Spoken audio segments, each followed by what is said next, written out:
Chapter 18. The Final Confrontation, Part 1. Hours later, after Tim had recovered from his faint, after other adventures and other creatures, after a great deal of whip work, for he could now wield a whip in reality as well as he could on a game machine, after recovering the final part of Dracula, a foot, as it turned out, both Tim Bradley and Simon Belmont were now very, very tired.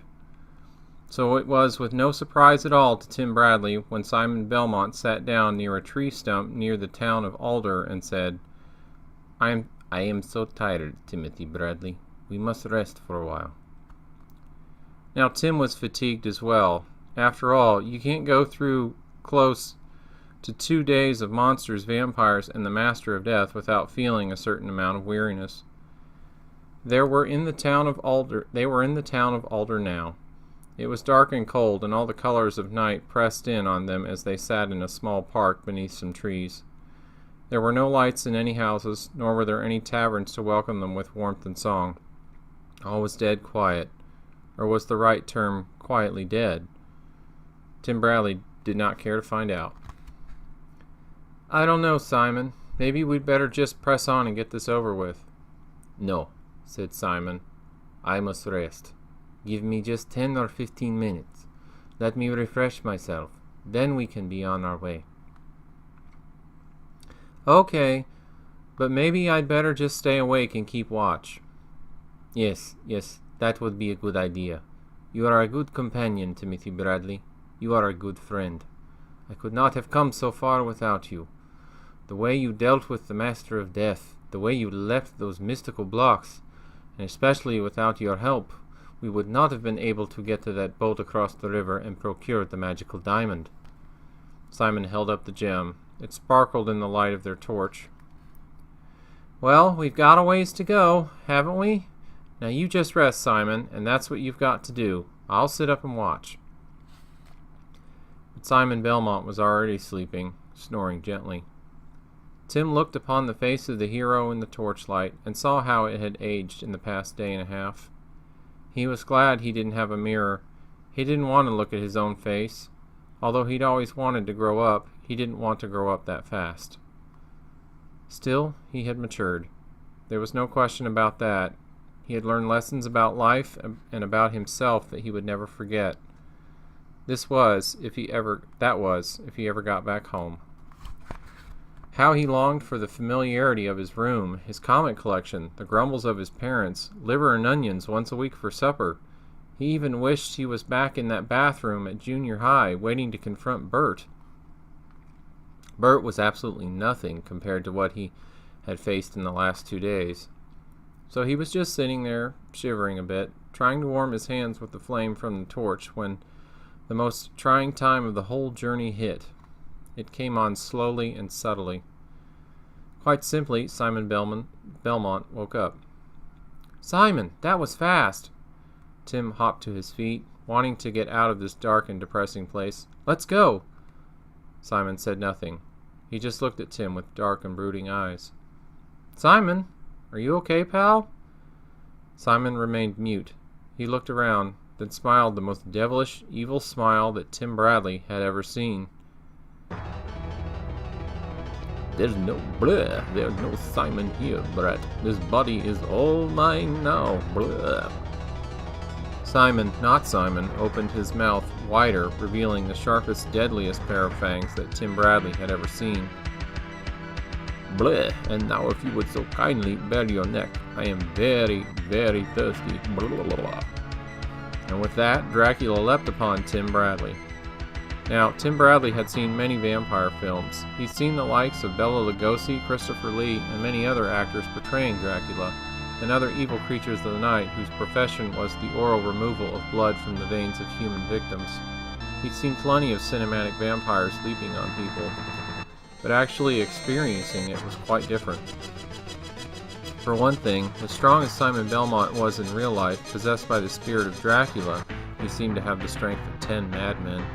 He grabbed Tim and threw him across the clearing, almost hitting a tree. Tim staggered to his feet, grabbing at his side for his whip.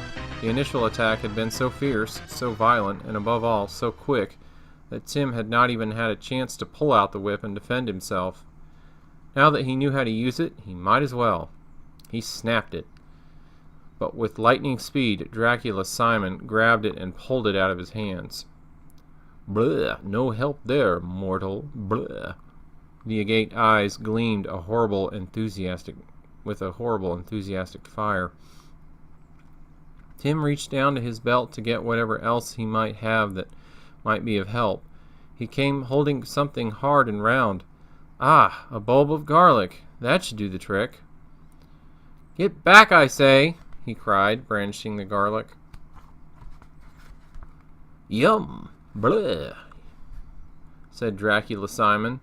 He grabbed the garlic and popped it into his mouth, crunching it up through a big fat grin. "Bleh! My favorite! Bleh!" "Yikes!" said Tim. "I thought the vampires were supposed to hate garlic." "Bleh! I absolutely loathe the stuff. In fact, I dare say my body parts in the bag yonder are trembling with disgust.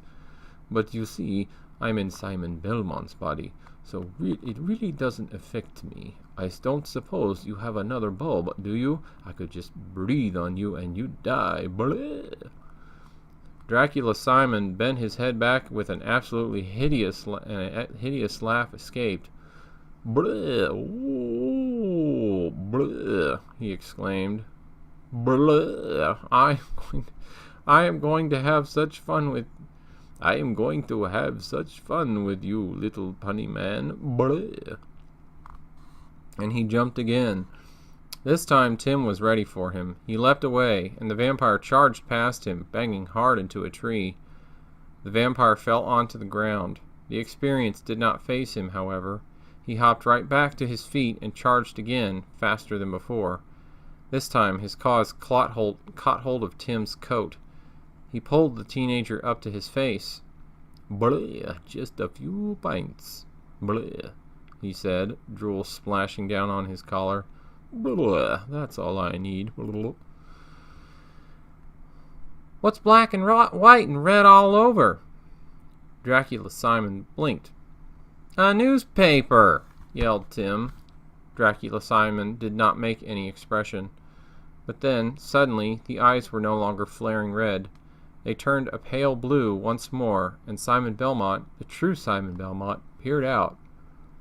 "Simon!" cried Tim. "Simon, you're still in there! Fight him, man! Fight him!"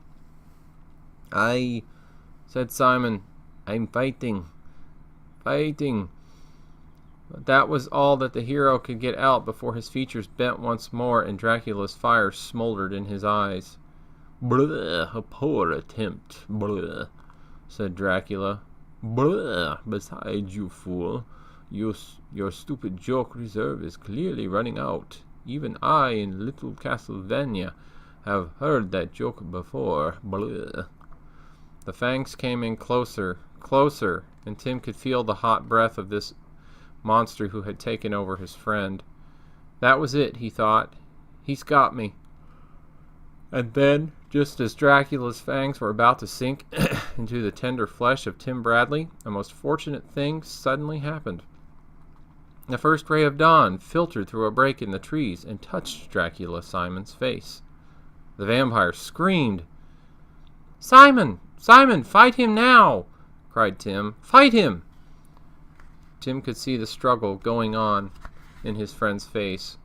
Simon wrested himself from his clutch on Tim and hurled himself on the ground. "The holy water, Tim," he said in a strangled cry. "Use the holy water." Yes, of course, the holy water. He should have thought of that before, but then he realized why he had not. He didn't know where it was. "In my bag, Tim," cried Simon. "Hurry, there's just enough left." Tim started for the bag, but then found himself tripping and tumbling on the ground. He looked around to see that Simon Dracula had caught his pants leg and was trying to pull him back, even as the terrible struggle continued inside of Simon Belmont's body. "No, you don't," said Tim. Angrily, he kicked him in the face, but Dracula hung on. Tim had to use all his might to drag himself and his burden to where Simon's bag sat. He grabbed it and rummaged around inside. The flask! Where was the flask of holy water?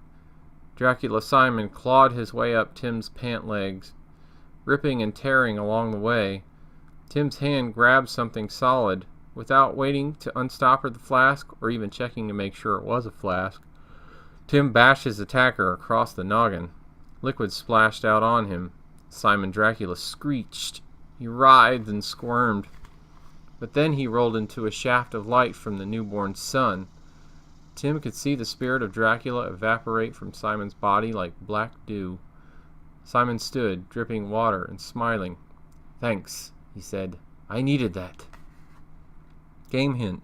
Look for a secret compartment in the basement of the mansion of Labor.